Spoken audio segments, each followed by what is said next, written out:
Joe and Mike, buildassetsonline.com, back again, coming at you, talking about another possible product that you can consider dropshipping. But after this episode, I don't know, maybe you will or you won't consider it. But the product is air hockey tables. Um, I Oh. when I first thought of this, I thought it was honestly one of the best niches that you could possibly think of. And for full disclosure, we have some experience in this area, and it wasn't exactly the best. And we're going to talk about that, but I still think it has potential. So, Mike, you were more down on these tables than me because I guess you dealt more directly with the vendors of these tables and whatnot. So, what's Meaning I going was on? more down in the trenches, or I was like down on them, like I'm not high on Both. them. Both. Well, both. You were down in the trenches and you were down on the tables. I think air hockey tables was one of the contributing factors towards a lot of what Build Assets Online is based off of in terms of the way that we structure our dropshipping stores. Because a lot of other people, they'll tell you, go and make a store, pick a niche. And so someone may pick Air Hockey Tables R Us. They get a bunch of air hockey table suppliers, and then everything looks good. The margins look sick. Competition looks low. They get the ads up, and then nothing happens. Yeah. I think so. I think one of the ways that you described these air hockey tables is that you described it as like a dying it's a dying niche in a lot of ways, right? Is that's kind of what you said about it? I mean, yeah, back in your day, Joe, you used to go to the arcade, you know, beat someone's ass in air hockey, and get some tickets, go get a toy, and then it's you had a good day. That doesn't happen anymore. All Yeah. these kids are on TikTok. They're not doing this type of stuff anymore. Yeah, I mean there's obviously a market for expensive air hockey tables and there are a lot of them out there if you research them. A lot of different brands, a lot of different suppliers, a lot of them sold on Amazon, a lot of cheap ones sold on Amazon as well.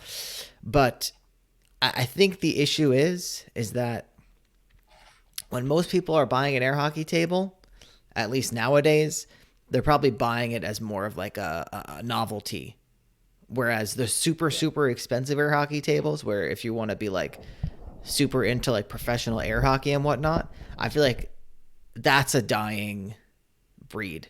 Whereas, I don't know if necessarily the sale of air hockey tables overall is going down, but I do confidently feel that the the air hockey specialist is on the decline, if that makes sense. Right. You probably don't see as many people buying ping pong tables either. But on Especially top of not with this, that ping pong VR. yeah, that was crazy. I played it the other day on the Oculus. So, which is probably the same thing with air hockey. So, this niche is done.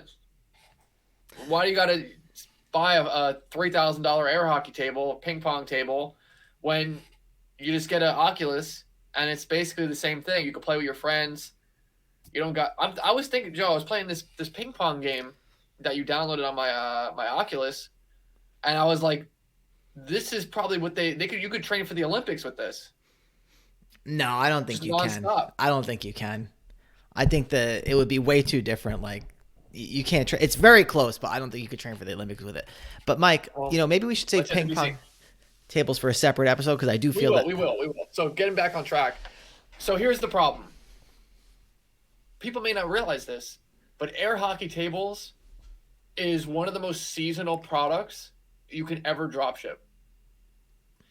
And we talk about checking Google Trends, and maybe when we got this supplier, Joe, these suppliers from this one particular product type, because we had multiple, we were a little bit naive. Mm-hmm. And I just looked up the Google Trends right now for air hockey tables, and it's again one of the craziest, most seasonal things I've ever seen because not only is it a very, very drastic trend up during November, December, but it's so basically let's see here. I'm looking at it right now. November is when it goes up. November 2018 to 24, and then it goes down basically before December 23rd. So you have 1 month where people actually care about this, and that's basically the Christmas shopping season. Right, because most people are buying it as gifts. Right.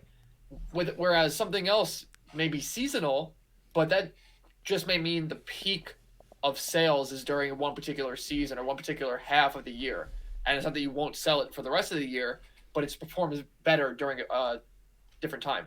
Yeah. This 11 months out of the year, no one cares. 1 month, people care.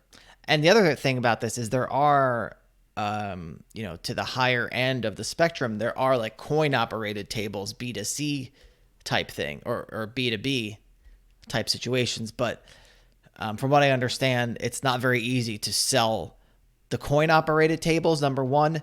And number two, I guess I'm seeing less and less air hockey tables in commercial settings.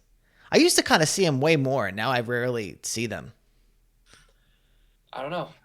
I mean, yeah, I can't say for sure, not that I'm going out to a lot of bars or anything, but yeah, so the coin operated stuff is actually a lot harder to get into.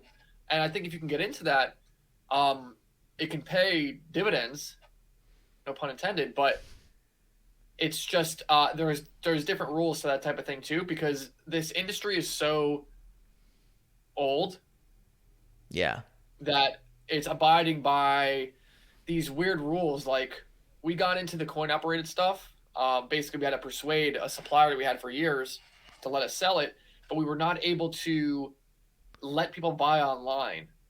I think that was what it was, Mm. and we may have not been able to like reveal the price online. A whole bunch of weird things. So yeah, because with this, there's a lot of like local dealers, brick and mortar stuff, and you start to get into this thing where the brick and mortar people complain about what the online retailers are doing, and yeah, I so don't. we sold a couple coin operated ones, but it was a little weird how we had to do it. Yeah. I mean, I don't blame them for complaining. Oh yeah, I know totally. You got at the store, you're paying rent, you got inventory. I'd be pissed at what these online people are doing. They're just coming doing Google Shopping and kind of cleaning house. Yeah. So I don't know. It So, speaks more towards I think the industry and just the weird state of the industry. But it's not all bad. I don't want to have this be a totally negative review because we did make good money off of these air hockey tables once we realized that people were only buying them during 1 month. So you realize the truth and you adjust accordingly. And so, how do we adjust, Joe? I don't know. You tell me. How do we adjust the bidding? Bid low, bid high. Bid low during the off season, bid high during when you know they're going to sell, and put more product types in your store that can make up for the rest of the year. There you have it. Another thing, I believe the air hockey tables actually inspired some Amazon affiliate SEO plays.